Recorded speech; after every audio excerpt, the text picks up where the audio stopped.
We learned the other day that the operating deficit of the United States government in the current fiscal year will be $1.42 trillion. $1.42 trillion with a T. Now, the administration says this: the FY 2009 deficit was largely the product of the spending and tax policies inherited from the previous administration, exacerbated by a severe recession and the financial crisis that were underway as the current administration took office. Let me start quickly.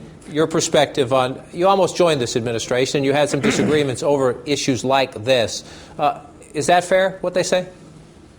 Well, if you're going to be political about it, yes, but this deficit is driven by us. I mean, you talk about systemic risk. The systemic risk today is the Congress of the United States, that we're creating these massive out-year debts, which we're passing on to our children. We're going to undermine fundamentally the quality of life for our children by doing this, and the projections for the deficit for the next 10 years under the Obama budget are $1 trillion a year. Now, you can't blame that on George Bush.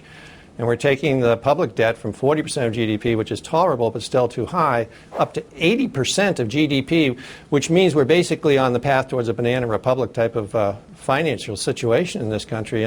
And you just can't do that. You can't keep running these programs out and not paying for them, and you can't keep throwing debt on top of debt. And it's all really primarily a function, in the long run at least, of growing the government too much. We're taking the size of the government from 20% of gross national product up to about 26%. We're not, but I mean, this administration is proposing that.